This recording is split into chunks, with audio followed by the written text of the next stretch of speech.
Long distance is pretty rough. Yeah. I've spent, wait, I've spent how many months long distance? I spent like 7 months long distance out of the 11 months that I've been together with my boyfriend. That's crazy. Anyway, well, I'm gonna talk about how I make long distance work. So, the first thing is that what did we do? Before I left, oh shoot, okay. Before I left for college, we did these boundaries. Like, we both set boundaries, and it was like, who are mine? Because he don't do nothing. Well, he used to not do nothing. Like, he didn't go out at all. So I was just like, oh, whatever. Like, I didn't really have boundaries, but for him to me, it was like, no boy best friends, and like, just, we need to communicate. Like, I don't do much either, but I think it's to each relationship has their own difficulties and their own circumstances. So I'd say go talk to your partner about your boundaries. And then now that dang, it is rough. This is rough for real, because we get into arguments a lot. Not arguments, I think disagreements, or I just get mad. And I think it's the irritation off of being long distance, and then also that we can't be in person to talk it out. So we have to talk over the phone, and I don't feel like talking on the phone. He don't like talking on the phone. And also, I just be getting mad. I do. I be having a short temper, and I have an attitude. And sometimes I like just picking fights for jokies, but then other times it's actually like serious. And most of the time it's serious. I'm not joking around and just whatever. But I had something to say. Anyway. Yeah, I think that, oh, for sure. Like, long distance arguments are like 100 times worse than in person arguments, because in person you're not going to be staying mad at those people forever. And it's like, if I'm mad at you, I can just hang up the phone and like shut off my phone or like go on sleep mode, and you don't get an answer from me. But in real life, it's real life, so that's a difference. But yeah, you guys just need to be more communicative in every aspect. Like, I have to tell him, no, I do. Like, it's like we do. It's not like I have to, but it's like I want to. Like, we tell each other where we're going. And I get mad if like he doesn't, because it's like, what are you doing? But like, because we're so far away, like we're 300 miles away from each other, and it's like the least I can do to like stay sane, or for the least you can do for me to stay sane, is you telling me where you're at, or like if you're busy that day. And I think that he has problems with that sometimes, but it's okay. We all got our things. But um yeah, tell each other where you guys are at. Like, just share your location, and also just let them know, like, if you're busy that day, because you never want the other person waiting around, because that's just stupid. Like, I understand that my boyfriend sometimes he's like, oh yeah, don't wait around for me, but it's also like I have to make time out of my day to talk to you. And if you tell me that you're gonna be home at this time, then I expect you home at that time, and I don't want to stay up another hour just because you ended up staying out later and you not telling me, and I'm questioning where you're at. And so that miscommunication is important, and it shouldn't be that miscommunicative. So be communicative, because on like what you're doing and where you're at, because you guys have to make time for each other, and it's not like, oh, I could see you the next day. It's, oh, we have to FaceTime. Going into that, I set a boundary that's been broken a little lately sometimes, not all the time, but it's just like, I make sure that we FaceTime for at least 15 minutes a day, because, yeah. And it's also because that's like because we used to be together like every day. So I expect to talk to him for 15 minutes a day.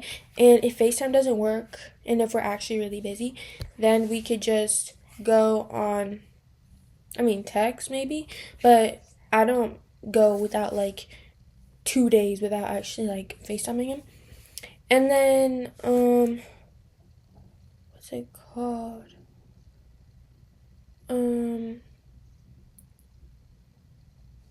be intentional with the time that you guys do have. I think that my boyfriend and I, we weren't as intentional before, and I think that we talked about it and we want to be more intentional when talking to each other, because why would you just stay on the phone for 4 hours in a day when you could have an actual meaningful conversation and not get bored of each other for 30 minutes a day? Like, I think that's important. I want to talk to him more on the weekends than during the week because we know we're busy during the week, but I think that you taking time on the weekends to like go and watch a movie night. That's what we did recently. We watched a movie night, which is something that we've never really done before. But you just share your screen, and so it's like a little date over the phone. But be intentional with your time, because nobody wants to sit around all day just like talking. And sometimes I do just want his presence, and that's when you go to like 4 hour conversations or like 4 hour just FaceTime calls. But that's not like something that you should do every day, because it does get tiring, it does get exhausting, and it's like, oh dang, how long? Because you want to live your life too. But be intentional about the time that you do have together, and I just say be intentional. What else? Respect each other's boundaries. I didn't say this before, but do respect each other's boundaries. If you guys have boundaries for each other, follow them. Because why wouldn't you follow them? Because, yeah. I mean, if it's like crazy or like, well, like, talk about it and come to an agreement or come to a middle ground with something. But overall, you guys should be respecting each other's boundaries, because that's how relationships end, when you guys step outside the boundary. We had a conflict a few weeks ago about the boy best friend thing. And yeah, but like after talking about it again, I came to the realization that it would be weird if I did. So I'm fine with it. But yeah, just like respect each other's boundaries, because everybody's different. Everybody has a different perspective on the relationship, and you guys are two people that want to hopefully pursue each other in the future. So yeah. Besides that, I'd say that cherish your guys' time together in person too. I've been doing this lately when it's like if I visit him or if I go like hang out with him, like when I'm in my hometown, then I don't like using my phone. And I've done that for the last like 2 times, and it's just like time goes by slower that way. And you guys are just together, and just it's just better.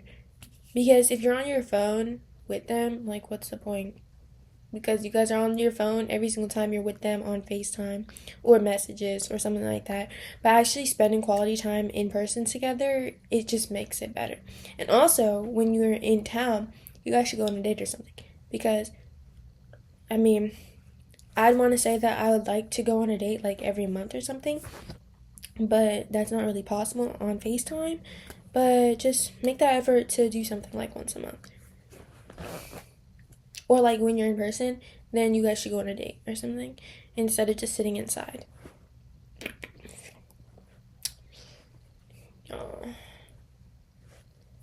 that's pretty much it. It was just a rundown of boundaries and being intentional with your guys' time, and also being communicative, because those are the 3 things that are important, like talking, making sure, and reassurance too, because it can be a little hard sometimes thinking that, dang, like what are they doing over there? But you need to reassure your partner that they're the one that you want. If they ain't, then they ain't. But if they are, they are. And that, hey, I'm whatever, like I love you, like that kind of thing. Anyway, that's it. Hope you enjoyed the video. Toodles.